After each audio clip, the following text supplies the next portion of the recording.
USC in Los Angeles, where he has received the Teacher of the Year award numerous times. Dr. Joshin stays abreast of the latest advancements in his field by maintaining memberships with professional organizations such as the American Academy of Dermatology, the American Academy of Cosmetic Surgery, the American Society for Mohs Surgery, and the American Society for Dermatologic Surgery, just to name a few. Dr. Joshin is not only an advisor and trainer for the companies that make Botox and Restylane, but he's also one of the top injectors in the nation. Without further ado, please welcome Dr. Joshin.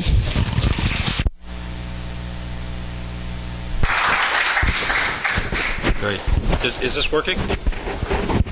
It's not working? Can you hear it? Okay, great. Okay, thank you all. Okay, thank you all for coming tonight. I'm really excited to have the great speakers we have today. I find them all really amazing people. I find them inspirational. And the reason I find them so inspirational is because they're really passionate about what we do. And some of you know them. I see a lot of people who came because of these doctors. And their passion really is contagious. And, you know, the interactions I've had with these people have really inspired me even to make changes in my life, and hopefully they'll have an impact on your life as well. So we have Dr. Remy Awad, and we have Dr. Stephen Gundry, Patricia Crane, and Cheryl Cohen. And we're going to be going over their CVs a little bit, and that'll be the longest part of the whole talk tonight because their credentials are really so impressive. We'll spend a lot of time on that. Okay, so the reason for mind, body, spirit is, in my practice, I deal with a lot of aesthetic medicine. And I feel that when I'm having a consultation with people, that there are a lot of issues that we don't address when I'm talking to them. And this is particularly true when I'm talking about people's bodies, particularly liposuction. And so I understand that the outside can make such a tremendous impact on people's well-being. For example, we'll have patients that have serious cystic acne. And when they come in, they're not really interacting in their lives, these teenage girls or teenage boys. And after 5 months of therapy, their faces are cleared. They look me in the eye. Their parents tell me that they're engaged in society again. I've also seen this with things such as lipodystrophy treatments. And you can see what a difference this makes for this young girl. She feels pretty again. She feels like she can engage. And we have the same experience in terms of the way people look by doing injections for lipodystrophy. Now, with our AIDS patients, they walk around with sunken faces, and after some therapy with silicone treatments, it changes their lives, and they actually go from being shut-ins to getting out in society. So what I do really makes a big impact. And we're a celebrity and sports-obsessed society. And what are some of the things that celebrities have in common? They're beautiful. They're beautiful. They have great bodies, right? Okay. And this is kind of one of the things we see all the time. And I was surprised. I just saw the movie Powerball or Moneyball last night. Have you guys seen that movie? No? Okay, it's a movie about sports. And I don't know that much about sports, but it was interesting because when they were trying to assemble a team, one of the things that they kept talking about was they look good, they're attractive, they've got a great body. So even in sports, this is such an important part of selecting a player. And, you know, with our celebrities, when they get out of shape, when they get a little overweight, what do? We criticize them. They end up on the cover of People, National Enquirer. And if they get too skinny, they get criticized as well. And, you know, some of them say that they don't care, but then they go and lose some weight. You've got people that yo-yo diet. But there's a reason for this. And the reason is, you know, some people say, well, it's superficial. Well, that's not the whole story. You know, we're wired to look at people and say, oh, they're attractive or not, they're not attractive. And it really matters to us, no matter what you may say to yourself. And there are a couple theories about this. The ones that I think are the most interesting are people say that we care about the way somebody looks and their shape because we're always looking for a mate to procreate with. And so that's a big drive for us. And so people that have a better shape are more likely going to be good candidates to pass on our genes with.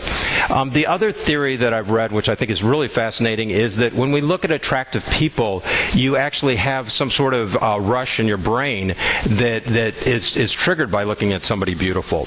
And I know when I look at somebody or I'm around somebody who's really attractive, I might get nervous or I might try to to, be a little perkier or get a little bit more attention. So, and I think a lot of people have this experience. So there's really something about being more attractive. Now, I was peeking at Dr. Awad's slide, so I won't go into this in too much detail. But in spite of the fact that we know that people look better when they're in better shape, and what's going on in America?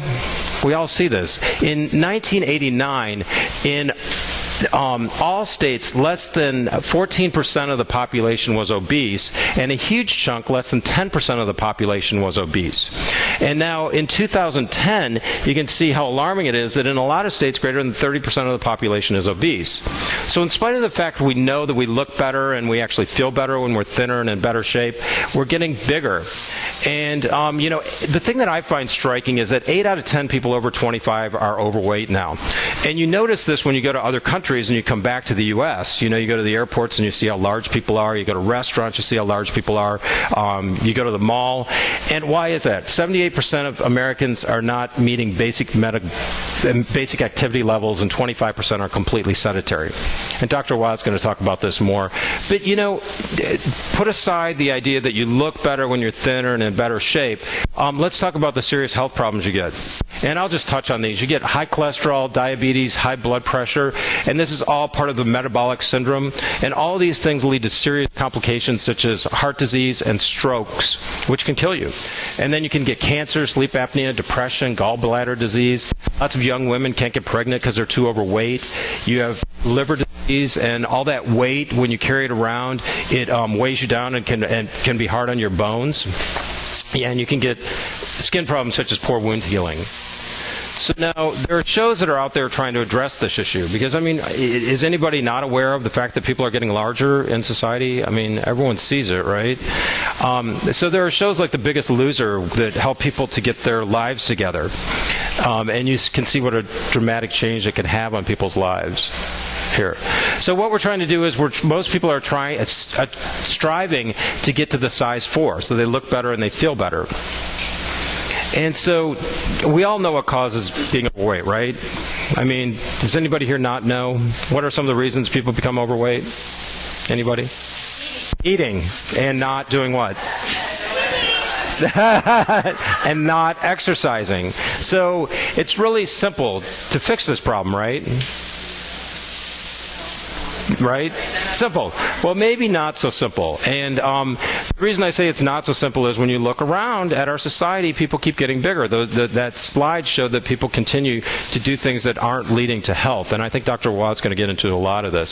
So tonight I think we have a great group of people that can really help get our minds around the problem and help get us motivated to make some great changes in our lives.